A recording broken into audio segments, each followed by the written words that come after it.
Hello everyone, ICT virtual classes में मैं योगेश केमनी आपका स्वागत करता हूं। तो जैसा कि आप जानते हैं, फिजिक्स में हम लोग पढ़ रहे थे कल वेलोसिटी टाइम ग्राफ का एरिया हमने देखा था, यानी कि वीटी ग्राफ के अंदर आने वाला क्षेत्रफल हमने देखा था।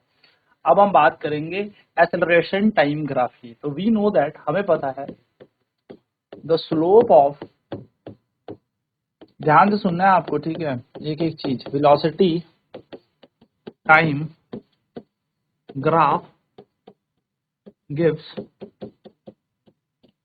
the slope of velocity time graph gives acceleration, वेग समय ग्राफ की प्रवणता हमें त्वरण देती है।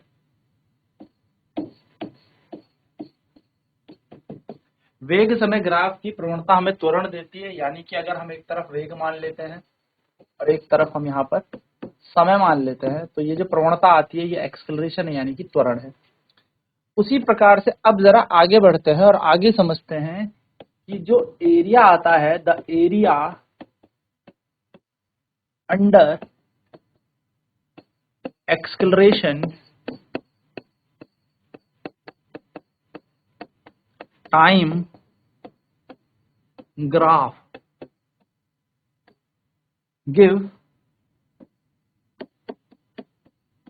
the area under acceleration time graph gives velocity, यानी कि त्वरण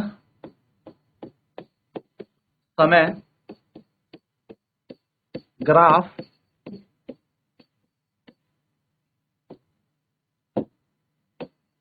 के अंतर्गत आने वाला क्षेत्रफल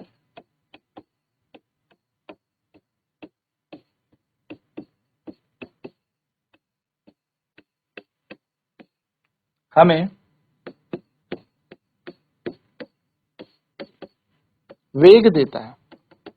यानी कि अब आपको क्या होगा, क्वेश्चन में दिया हुआ, क्वेश्चन में आपको y एक्सिस की तरफ मान लीजिए एक्सेलरेशन दिया है ऐसे कि ये चल रहा है त्वरण और ये चल रहा है समय, यानी कि टाइम, है ना। ये चल रहा है त्वरण और ये चल रहा है समय, और इसके अंदर आने वाला हमको ऐसे कुछ एरिया दे देंगे।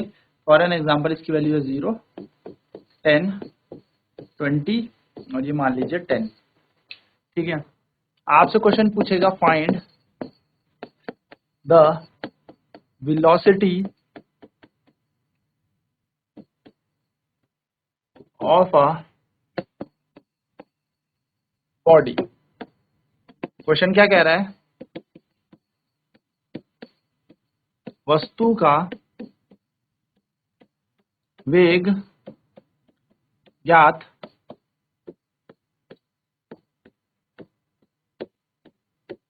कीजिए। आपको वेग निकालना है, वस्तु का क्या निकालना है, वेग। तो वेग कैसे निकलेगा, तो वेग निकालने का सीधा सा तरीका है, आपको एक ग्राफ चेक करना है। सबसे पहले क्या देखना है, graph.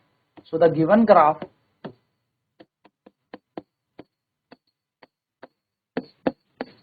is acceleration time graph and area under AT graph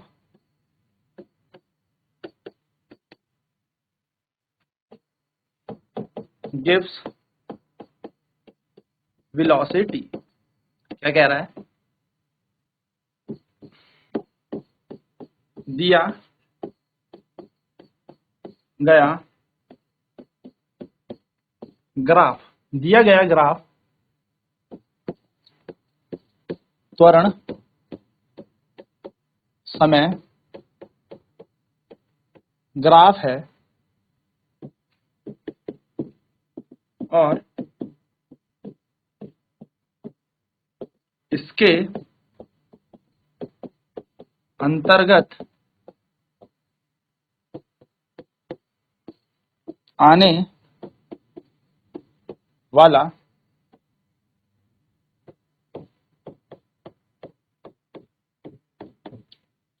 क्षेत्रफल हमें वेग देता है। ठीक है, तो वेग क्या हो जाएगा, वेलोसिटी हो जाएगी हमारी एरिया ऑफ ट्राइंगल।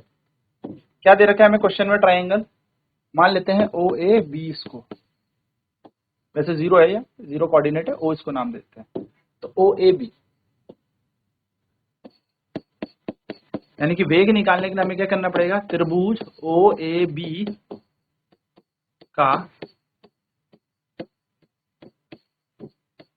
क्षेत्रफल ज्ञात करना है। तो ओ ए बी का क्षेत्रफल कैसे निकलेगा, आपको पता है त्रिभुज है तो half into base into height, यानी कि आधा गुणा आधार गुणा ऊंचाई, तो half into base into height, यही फॉर्मूला होता है हमारे पास एरिया ऑफ ट्राइंगल का।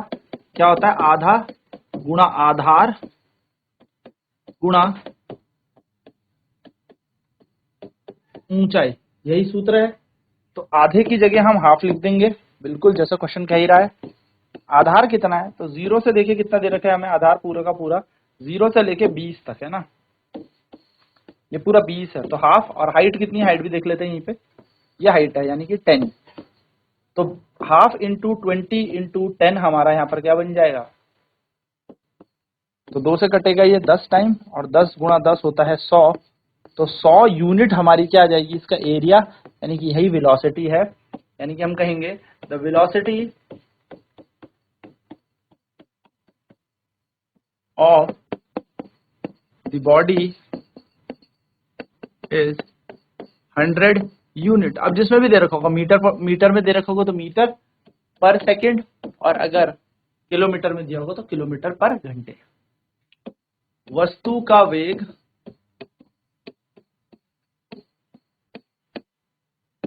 100 इकाई है, 100 यूनिट यानी कि 100 इकाइयां हैं। अब इकाई कुछ भी हो सकती है, ठीक है। इस तरीके से आपको ये प्रश्न करना है। चलिए फटाफट से नोट करते हैं इस क्वेश्चन को, फिर बढ़ते हैं अगले प्रश्न की तरफ। तो बेसिक कॉन्सेप्ट हमें पता लग गया, वो क्या कि जो स्लोप है वेलोसिटी टाइम ग्राफ का, यानी कि वेग और समय ग्राफ की जो प्रवणता है वो हमें त्वरण देती है। तो ये वेग है, ये समय चल रहा है, तो इसका प्रवणता हमें क्या बताएगी, एक्सेलरेशन यानी कि त्वरण।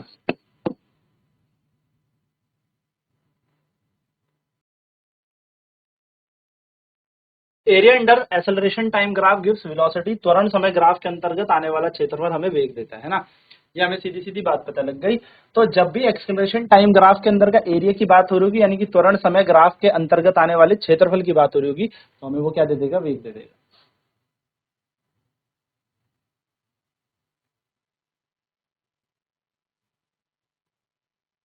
तो जैसे हमें यहाँ पे क्वेश्चन दे रखा था कि एक ट्राइंगल है, ठीक है, ये ऐसा बना के दे रखा था, और यहाँ पे दिया था हमें कि त्वरण ऊपर की तरफ जा रहा है, टाइम जा रहा है एक्स एक्सिस की तरफ, और हमसे पूछा है find the velocity of the body, इस वस्तु में, मतलब इस ग्राफ में आपको देख के बताना है कि वस्तु का वेग कितना है। ठीक है, ये आप ऐसे लाइन नहीं दी थी, ये आपको ठीक है, ये आपका क्वेश्चन है, वस्तु का वेग आपको ज्ञात करना है। तो वेग ज्ञात करना है तो आपको सबसे पहले ग्राफ चेक करना है, एक्सेलरेशन टाइम है, तो इसके अंतर्गत आने वाला, यानी कि इसके अंदर आने वाला एरिया आप निकाल लें, तो आप क्या निकाल लेंगे, यहाँ से ग्राफ का एरिया निकालते ही आप यहाँ से इसके वेलोसिटी यानी कि वेग निकाल लेंगे।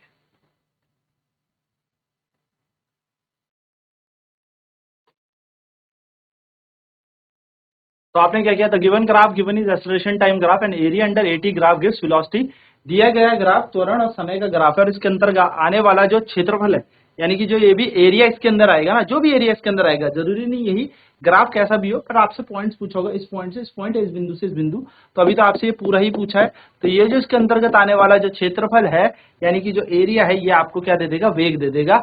तो the given graph is acceleration time graph and the area under acceleration time graph gives velocity, यानी कि दिया गया ग्राफ त्वरण समय ग्राफ है, और इसके अंतर्गत आने वाला जो क्षेत्रफल है ये हमें क्या दे देगा, हमें वेग प्रदान कर देगा। तो ये बात आपको थोड़ी सी ध्यान में रखनी है और यही इस क्वेश्चन का मेन जो है हिंट है, यहीं से आपका आंसर बनेगा।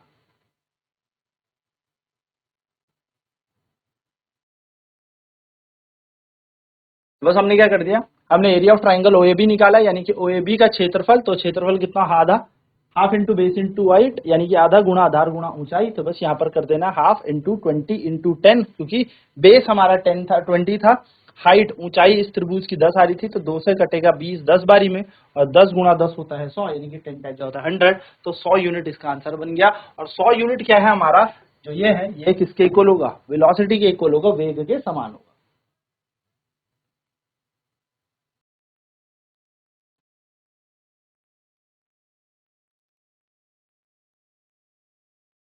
तो वेलोसिटी ऑफ द बॉडी कितनी आ गई, 100 यूनिट आ गई, वस्तु का वेग आ गया हमारे पास 100 इकाइयां। चलिए अब अगला प्रश्न देखते हैं। नेक्स्ट क्वेश्चन हमें दे रखा है, यह है एक्सलरेशन, यह है टाइम, इस तरीके से हमें यहाँ पर क्या दे रखा है, समय जाता हुआ दे रहा है। समय है 1 2 3 4 5 6, और ये दे रखा है 1 2 3 4, ठीक है। हमसे पूछा है फाइंड द वेलोसिटी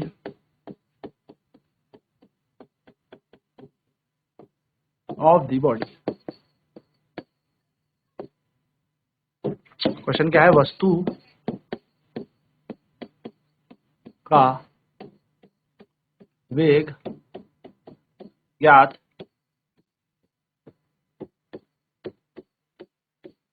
कीजिए, ठीक है, वस्तु का वेग ज्ञात कीजिए।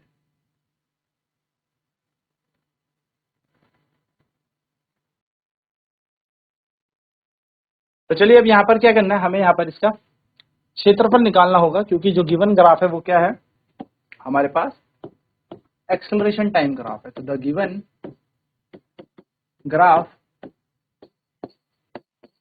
Is acceleration time graph and the area under AT graph gives velocity।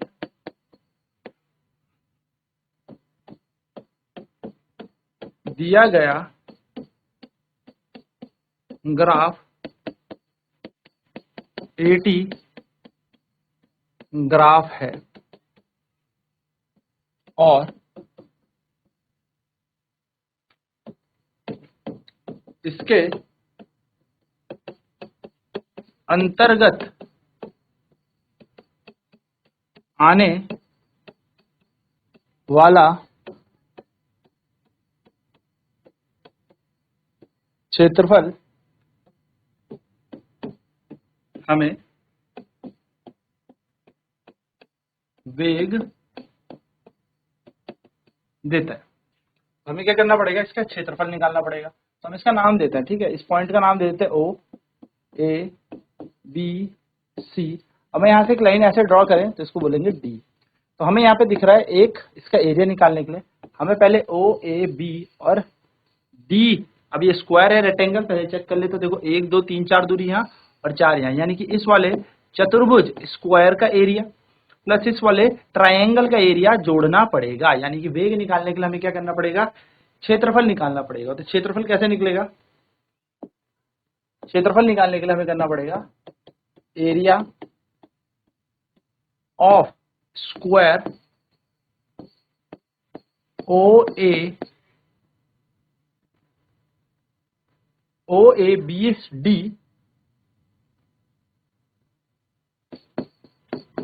Plus area of triangle B C D. यानी कि हमें क्या निकालना है, वेग। तो वेग के लिए हमें square O A B D, चतुर्भुज ओ ए बी डी का क्षेत्रफल प्लस त्रिभुज बी सी डी का क्षेत्रफल निकालना होगा। तो स्क्वायर का एरिया क्या होता है, साइड इंटू साइड, या हम कह सकते हैं एक छोर गुणा दूसरा छोर। तो यहां से यहां तक 4 और यहां से यहां तक भी 4, तो 4 इंटू 4, बीच में प्लस तो प्लस। ट्रायंगल यानी कि त्रिभुज का होता है हाफ इंटू बेस। बेस यहां से यहां तक कितने हो जाएंगे, 4 से 6 2, देखो 4 5 6 यानी कि 2 बेस, और हाइट कितनी हो जाएगी 4, क्योंकि ऊंचाई तो हमारी 4 ही है। ये देखिए हाइट है ना। तो हम क्या बना देंगे यहाँ पर, वेलोसिटी इज इक्वल्स टू 4 4 जा 16, 2 से कट जाएगा 2 प्लस 4, यानी कि यहाँ पर जो वेग आ जाएगा, यानी कि जो क्षेत्रफल आ जाएगा वो आ जाएगा 20 इकाई, 20 यूनिट, और यही हमारा उत्तर यानी कि आंसर हो जाएगा। सिंपल यहाँ पर हमें फंडा है। तो यहाँ पर हमें क्या करना है, इस क्वेश्चन के लिए एरिया निकालना होता है, यानी कि अगर त्वरण और समय का हमें ग्राफ दे रखा है तो उसके अंतर्गत का एरिया क्षेत्रफल आप निकाल लीजिए तो आपको वेग मिल जाएगा। तो यहाँ पर हमारे सारे के सारे ग्राफ वाले क्वेश्चन होता है खत्म। अब नेक्स्ट क्लास में हम बात करेंगे समीकरण की, यानी कि गति के समीकरण, इक्वेशन ऑफ मोशन पे क्वेश्चन की। तो आज की क्लास में इतना ही। आईसीटी वर्चुअल क्लासेज में जुड़ने के लिए धन्यवाद। आपका दिन शुभ।